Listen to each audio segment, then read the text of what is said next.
আমার কওমকে তুমি ধ্বংস করে দিও না আল্লাহ, কওমকে ধ্বংস করে দিও না। আমার নবী পাথর খেয়ে উম্মতের জন্য দোয়া করছেন। প্যারে হাজিরিন, আমার নবী তো জাহানের মুস্তাফা সাল্লাল্লাহু আলাইহি সাল্লাম যখন কাবার চত্বরে নামাজ আদায় করতেন, এই কাফেররা, বেঈমানেরা, মুশরিকরা অনেক বড় উটের নাড়ি মুড়ি তারা নিয়ে আসতো, আবার নবীর পিঠের উপরে তারা চাপায় দিত। আমার নবী মাথা উত্তোলন করতে পারতেন না, দীর্ঘ সময় পর্যন্ত সিজদার মধ্যে পড়ে থাকতেন। যখন ফাতেমা জাহরা রাদিয়াল্লাহু তাআলা আনহা যখন শুনতেন, কাঁদতে কাঁদতে তিনি দৌড়ায় আসতেন, নাড়ি মুড়ি সরাই দিয়ে আব্বা জানের হাত দুখানা ধরে আরজ করতেন, আব্বা জান আপনি কি অন্যায় করেছেন, আপনি কি অপরাধ করেছেন, আপনি কি অপরাধ করেছেন, কিসের জন্য এই মক্কার কাফেররা এইভাবে আপনাকে কষ্ট দেয়, কেন আমাদের বাড়িতে আবর্জনা নিক্ষেপ করা হয়, কেন আপনার রাস্তায় তারা কাঁটা বিছায়, কেন আপনাকে রক্তাক্ত করে। আব্বা জান আমি জানতে চাই কি অপরাধ আপনার দ্বারা হয়েছে। আমার নবী ইরশাদ করলেন, মারে আমি কোনো অপরাধ করি নাই, সবচেয়ে বেশি দামি কথা তাওহীদের বাণী লা ইলাহা ইল্লাল্লাহ মুহাম্মাদুর রাসূলুল্লাহ, এই কালমা সবার কলবে কলবে পৌঁছায় দিতে চাই। এই জাহান্নামীগুলোকে আমি জান্নাতি বানাতে চাই, আমি ইসলামের দাওয়াত দিতে চাই, আল্লাহ পাকের একাত্মবাদের ঘোষণা আমি দিতে চাই, তাদেরকে আমি জান্নাতি বানাতে চাই। মারে আমার অন্য কোনো অপরাধ না, আমি তাদেরকে মুসলমান বানাতে চাই। হযরত ফাতেমা জাহরা অঝন্য কাঁদতেছেন, ইয়া আব্বা জান এরকম এই দাওয়াত দেওয়ার জন্য যদি এই কাফেররা যদি আপনাকে কষ্ট দেয়, আজকে আমি আল্লাহ পাকের কাছে দোয়া করব, হে আল্লাহ তোমার মাহবুব দ্বীনের দাওয়াত দিচ্ছে, তোমার মাহবুবকে এইভাবে কষ্ট দিচ্ছে, আল্লাহ তাদেরকে তুমি ধ্বংস করে দাও। যারা যারা আমার আব্বাকে কষ্ট দিচ্ছে আল্লাহ তুমি তাদেরকে ধ্বংস করে দাও। এই বলে আল্লাহ পাকের দরবারে আমি হাত দুখানা উঠাবো। হযরত ফাতেমা জাহরা রাদিয়াল্লাহু তাআলা আনহা ছোট্ট অবস্থায় ছোট্ট দুইখানা হাত আল্লাহ পাকের দরবারে তুলে ধরবেন। আল্লাহ নবী হাত দুখানাকে চেপে ধরেছেন, মারে আমার উম্মতের ধ্বংসের জন্য তুমি দোয়া করো না, আমার উম্মতের ধ্বংসের জন্য তুমি দোয়া করো না। আমার উম্মত যদি ধ্বংস হয়ে যায় তাহলে কার কানে আমি পৌঁছাই দেব লা ইলাহা ইল্লাল্লাহ মুহাম্মাদুর রাসূলুল্লাহ সাল্লাল্লাহু আলাইহি সাল্লাম। আমার নবী বলেন, হে দুনিয়ার মানুষেরা, আমি ইসলামের জন্য অনেক কষ্ট করেছি, তোমাদের ঘরে ঘরে ইসলাম পৌঁছে দেওয়ার জন্য অনেক কষ্ট করেছি, এর বদলে আমি কিছুই চাই না, কিছুই চাই না, কিছুই চাই না ইল্লাল মাওয়াদ্দাতা ফিল কুরবা, তোমরা আমার কুরবাতকে মহব্বত করো। আমি কিছুই চাই না তোমাদের কাছে, আমার কুরবাতকে তোমরা ভালোবাসো, আমার কুরবাতকে মহব্বত করো। এটা আমার নবীর নিজের কথা না, আল্লাহ পাক বলেছেন। আপনি বলুন, আপনার কুরবাতকে জানে তারা ভালোবাসে, আপনার এই মেহনতের বদলে আপনার কুরবাতকে টাকা পয়সা ধন সম্পদ অন্য কিছু চাই না, আমার কুরবাতকে ভালোবাসে। সাহাবায়ে কিরাম রাসূলুল্লাহ, ইয়া রাসূলুল্লাহ মাল কুরবাতুকা ওয়াজাবাত আলাইনা হাউলাইল্লাযীনা ওয়াজাবাত আলাইনা মাওয়াদ্দাতুহুম, আমরা জানতে চাই নবী গো আপনার কুরবাত কারা, যাদেরকে মহব্বত করা আল্লাহ পাক সুবহানাহু ওয়া তাআলা ওয়াজিব করে দিয়েছেন। আমার নবী তো জাহানের মুস্তাফা সাল্লাল্লাহু আলাইহি সাল্লাম বলেন, ক্বালা আলীগুন ওয়া ফাতিমা ওয়া ওয়ালাদাহা, আমার আলীকে মহব্বত করো, আলী হচ্ছে আমার কুরবাত। ফাতিমা জাহরাকে মহব্বত করো, ফাতেমা হচ্ছে আমার কুরবাত। হাসানকে ভালোবাসো, হাসান হচ্ছে আমার কুরবাত। হোসেনকে ভালোবাসো, হোসেন হচ্ছে আমার কুরবাত। ইয়া নবী আল্লাহ, তাদেরকে যদি মহব্বত করি ইয়া নবী আল্লাহ, তাহলে আমরা কি পুরস্কার পাবো? আল্লাহর হাবিব সাল্লাল্লাহু আলাইহি সাল্লাম বলেন, ওমান আহাব্বাহুমা আহাব্বানি, ওমান আহাব্বানি আহাব্বাহুল্লাহ, ওমান আহাব্বাহুল্লাহ ওয়া আদখালাহুল জান্নাতা। আমার নবী বলেন, আমার হাসান হোসেনকে যদি মহব্বত করতে পারো, আমার হাসান হোসেনকে যদি সম্মান করতে পারো, আমার হাসান হোসেনকে যদি খলিজার মধ্যে তোমরা রাখতে পারো, আমার হাসান হোসেনকে যদি আদর করতে পারো, যে আমার হাসান হোসেনকে আদর করলো, মহব্বত করলো, আমি নবীকে সে মহব্বত করলো, যে আমি নবীকে মহব্বত করলো সে আমার আল্লাহ পাককে মহব্বত করলো, যে আল্লাহ পাককে মহব্বত করলো, ওয়া আদখালাহুল জান্নাহ, তার ঠিকানা হচ্ছে জান্নাতের মধ্যে। হাসান হোসেনের মহব্বত কোথায় নিয়ে যাবে? কোথায় নিয়ে যাবে বলুন? হাসান হোসেনের মহব্বত কোথায় নিয়ে যাবে? জান্নাতে। আহলে বায়াতের মহব্বত কোথায় নিয়ে যাবে? জান্নাতে। আলীর মহব্বত কোথায় নিয়ে যাবে? জান্নাতে। ফাতেমা জোহরার মহব্বত কোথায় নিয়ে যাবে? জান্নাতে। আমার নবী সাল্লাল্লাহু আলাইহি সাল্লাম ইরশাদ করেছেন, ইন্নামা সাম্মাইতু ইবনাতি ফাতেমা, আমার কন্যার নাম, আমার কলিজার টুকরার নাম রেখেছি ফাতেমা। জানো কিসের জন্য আমি ফাতেমা রেখেছি? ফাতেমা এবং ফাতেমাকে যারা মহব্বত করবে, আলান নার, আল্লাহ পাক তাদেরকে জাহান্নাম থেকে মুক্তি দিয়ে দিবে।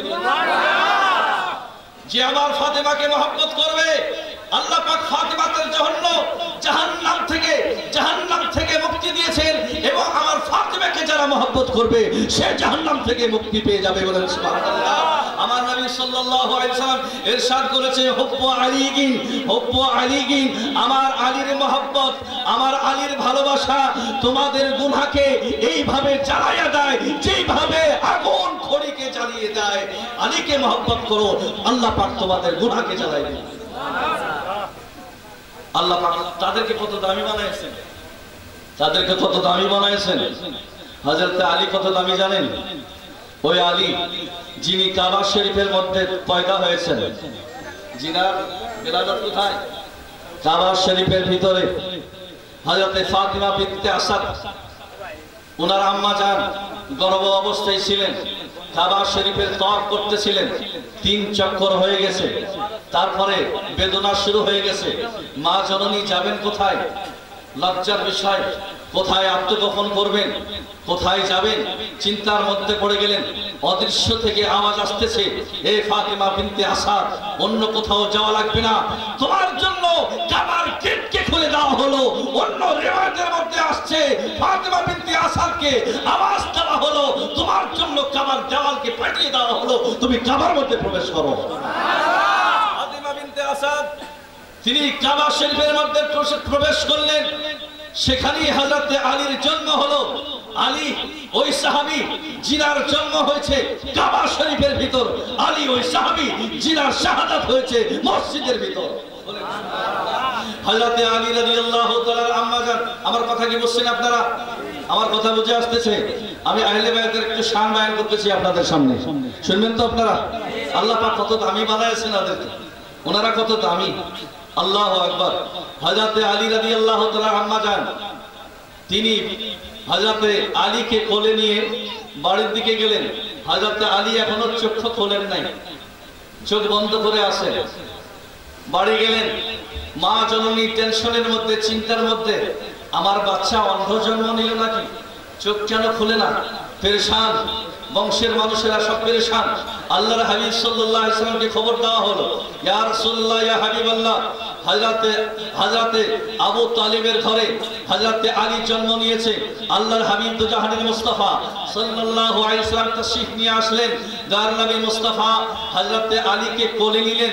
কোলে নেওয়ার পরে আমার নবী নিজের নবুয়তি জবান হযরতে আলীর মুখের মধ্যে দিয়ে দিলেন। হযরতে আলী চোখ খুলে দিয়ে টুকটুক করে আমার নবীর চেহারার দিকে তাকাতে শুরু করলেন। আল্লাহু আকবার। হযরতে আলী যখন বড় হয়ে যায়, আমার তো জাহানের মুস্তাফা জিজ্ঞাসা করলেন, আলী জন্মের পরে তুমি কেন তাকাও না, কোন দিকে কেন তাকাও নাই? হযরতে আলী বলেন, ইয়া রাসূলুল্লাহ, আমার ইচ্ছা ছিল আমি যখন পৃথিবীতে কাউকে দেখব, আমি যেন প্রথম আমার নবীকে দেখতে পাই, এর জন্য আমি অন্যদিকে তাকাই নাই। আল্লাহর হাবিব সাল্লাল্লাহু আলাইহি ওয়াসাল্লাম ইরশাদ করলেন, এ ফাতিমা বিনতে আসাদ, পানি নিয়ে আসো, পানি নিয়ে আসো, আমার আলীকে আমি গোসল দিই। আল্লাহু আকবার। দোজাহানের মুস্তাফা নিয়ে হযরত আলীকে কোলে দিচ্ছেন, গোসল দিচ্ছেন, আর বলতেছেন, আলী সাক্ষী থাকো, সাক্ষী থাকো আলী, প্রথম গোসল তোমাকে আমি দিচ্ছি, আর শেষ গোসল তুমি আমাকে দিবে।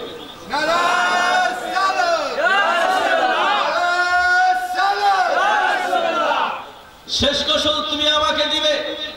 হযরত আলী রাদিয়াল্লাহু তাআলা আনহু ওই সাহাবী যিনি শেষ গোসল আমার নবীকে দিয়েছেন। আমার নবী সাল্লাল্লাহু আলাইহি সাল্লাম যখন ইন্তেকাল করলেন, হযরত আলী রাদিয়াল্লাহু তাআলা আনহু গোসল দিচ্ছেন। গোসল দেওয়ার পরে কয়েক কাতরা পানি এই পলকের মধ্যে ছিল, পলকের মধ্যে ছিল। উনি মহব্বতে ওই পানিটাকে চুষে নিলেন, পান করে নিলেন। হযরত আলী রাদিয়াল্লাহু তাআলা আনহু বলেন, আমার মধ্যে জ্ঞানের সমুদ্র প্রবাহিত হতে লাগলো। জ্ঞানের সমুদ্র প্রবাহিত হতে লাগলো। আল্লাহু আকবার। হযরত আলী রাদিয়াল্লাহু তাআলা আনহু তিনি মদিনার মসজিদ নববীর মিম্বারে একদিন দাঁড়িয়ে বলতেছেন, সালোনি সালোনি, আমাকে জিজ্ঞাসা করো। কেননা ওই সময় মুনাফিকরা আমার রাসূলের জ্ঞানকে নিয়ে কটাক্ষ করতেছিল। হযরত আলী মসজিদ নববীর মিম্বারে দাঁড়িয়ে গেলেন, দাঁড়িয়ে যে বলতেছেন, আমি আলীকে জিজ্ঞাসা করো, আলী এই মিম্বারে দাঁড়িয়ে সব কিছু বলে দিতে পারবে। আল্লাহু আকবার। হযরত জিবরিল আলাইহিস সালাম তিনি উপস্থিত হলেন, মানুষের রূপ নিয়ে দাঁড়িয়ে গেলেন, হে আলী তুমি দাওয়া করেছো আমি এখানে দাঁড়িয়ে সব কিছু বলে দিতে পারবো। হ্যাঁ আমি বলেছি, জিজ্ঞাসা করুন আমাকে, আমি বলে দিতে পারবো। হযরত জিবরিল আলাইহিস সালাম বললেন, তাহলে বলেন এখন আলী জিবরিল কোথায় আছে বলেন। হে আলী এখন বলেন জিবরিল কোথায় আছে। হযরত আলী রাদিয়াল্লাহু তাআলা চোখ বন্ধ করলেন, পূর্ব দিকে দেখলেন, পশ্চিম দিকে দেখলেন, উপর দিকে দেখলেন, নিচের দিকে দেখলেন। আল্লাহু আকবার। তিনি বলতেছেন অন্য কোথাও জিবরিল নাই, আমার সামনে জিবরিল দাঁড়িয়ে আছে। বলেন সে আলী রাদিয়াল্লাহু তাআলা আনহুকে এমন জ্ঞান আল্লাহ তাআলা দান করেছেন। আমার নবী বলেছেন, আনা মাদিনাতুল ইলম ওয়া আলিউন বাবুহা, আনা দারুল হিকমাতি ওয়া আলিউন বাবুহা। আমার নবী বলেন আমি হচ্ছি জ্ঞানের শহর আর আলী হচ্ছে তার দরওয়াজা। আমি হচ্ছি জ্ঞানের শহর আর আলী হচ্ছে তার দরওয়াজা। আমি হচ্ছি হিকমতের শহর, আলী হচ্ছে তার দরওয়াজা। আমার নবী সাল্লাল্লাহু আলাইহি ওয়াসাল্লাম ইরশাদ করেছেন, আল্লাহু আকবার, আন-নাসরু আলিকিন ইবাদাতুন। আলীর চেহারার দিকে তাকা হচ্ছে ইবাদত, আলীর চেহারার দিকে তাকা হচ্ছে ইবাদত। মা আয়েশা সিদ্দিকা রাদিয়াল্লাহু তাআলা আনহা বলেন, একদা আমার আব্বা জানকে দেখলাম শুধু আলীর দিকে তাকাচ্ছেন। আমি পরে জিজ্ঞাসা করলাম, আব্বা জান মাহফিলে বসে শুধু আলীর দিকে তাকাচ্ছেন, ব্যাপারটা কি? হযরত আবু বকর সিদ্দিক রাদিয়াল্লাহু তাআলা বললেন, আয়েশা শোনো, আমি কেন আলীর চেহারার দিকে তাকাচ্ছি? আমার দোজাহানের মুস্তাফা বলেছেন আলীর চেহারা দেখা হচ্ছে ইবাদত, সুবহানাল্লাহ। আলী কত দামি, হযরত আলী কত দামি, আল্লাহ পাক কত দামি বানাইছেন। হযরত আলী যখন বললেন, হে নবীর সাহাবীরা শোনো, যদি জিবরিল নবীর দরবারে একবার আসে, আলীর দরবারে দুইবার আসে। নবীর দরবারে একবার জিবরিল আর আমার দরবারে দুইবার। সাহাবায়ে কেরাম বললেন, এমন নবীর কাছে একবার জিবরিল আর আলীর কাছে দুইবার, কিরকম কথা? পেরেশান সাহাবায়ে কেরাম আল্লাহর হাবিবের দরবারে উপস্থিত হলেন। ইয়া নবী আল্লাহ, আমরা জানতে চাই, আলী এই কথা বলেছেন, জিবরিল আমিন আপনার দরবারে একবার আসলে আলীর নিকটে দুইবার আসে। হুজুর আমরা বুঝতে পারি না, আলী এত বড় কথা বলে ফেলছেন। আমার নবী সাল্লাল্লাহু আলাইহি ওয়াসাল্লাম বলেন, আলীকে ডাকো। দেখি আলীকে ডাকো। আলীকে ডাক দেওয়া হলো। হে আলী তুমি কি বলেছো? আরজ করলেন, ইয়া রাসূলুল্লাহ, ইয়া নবী আল্লাহ, ইয়া হাবিব আল্লাহ, আমি নিজের কথা তো কখনো বলি না, ইয়া নবী আল্লাহ আপনার কথাই আমি বলেছি। সাহাবায়ে কেরাম উপস্থিত হলেন। হে আমার সাহাবীরা, আলী এই কথা বলছে কি জিবরিল আমার কাছে একবার আর আলীর কাছে দুইবার। হ্যাঁ ইয়া রাসূলুল্লাহ, আলী এই কথা বলেছেন। হযরত আলী আরজ করলেন, ইয়া নবী আল্লাহ আপনি আমাকে প্রশ্ন করছেন, আপনিই তো বলেছেন ইয়া নবী আল্লাহ আনা মাদিনাতুল ইলম ওয়া আলিউন বাবুহা, আমি হচ্ছে জ্ঞানের শহর, আলী হচ্ছে তার দরওয়াজা। কোন শহরে যখন প্রবেশ করতে হয় তো মানুষ দরজা দিয়ে প্রবেশ করে, ঠিক কিনা বলেন? কোন শহরে যখন প্রবেশ করে দরজা দিয়ে প্রবেশ করে, আবার যখন ওই ঘর থেকে বের হয় দরওয়াজা দিয়ে বের হয়। ইয়া নবী আল্লাহ আমাকে দরওয়াজা বানাইয়েছেন জ্ঞানের। আপনার জ্ঞানের শহরে যখন জিবরিল আলাইহিস সালাম প্রবেশ করে তো আমার দরওয়াজা দিয়ে প্রবেশ করে, জিবরিল যখন বের হন আমার দরজা দিয়ে বের হন। সুবহানাল্লাহ। আমি কি বলেছি? আপনার কাছে একবার আমার কাছে দুইবার, কেন আমার দরজা দিয়ে আসা যাওয়া লাগবে, ঠিক কিনা বলেন? আপকা মর্তবা জান খৈরুল ওয়ারা তাজদারে বনি ইয়া আলী ইয়া আলী। আপনারা পড়তে পারবেন না আমার সাথে? তাজদারে বনি ইয়া আলী ইয়া আলী। इसमें क्या शक है, मुश्किल कोशा आप है, हम गरीबों के हाजत वो है जब कहीं कर दिया आपका तज़किरा हर मुसीबत टली या अली या अली हर मुसीबत टली या अली या अली नारे तकबीर नारे रिसालत नारे तकबीर शहीदाने करबला शहीदाने करबला আল্লাহ পাক সুবহানাহু ওয়া তাআলা কত দামি বানাইছেন হযরত আলীকে ফাতিমা জোহরাকে কত দামি বানাইছেন অল্প অল্প করে ফজিলত বলি তারপরে ইনশাআল্লাহ তাআলা শাহাদাতের দিকে যাব অল্প অল্প করে হযরত ফাতিমা জোহরা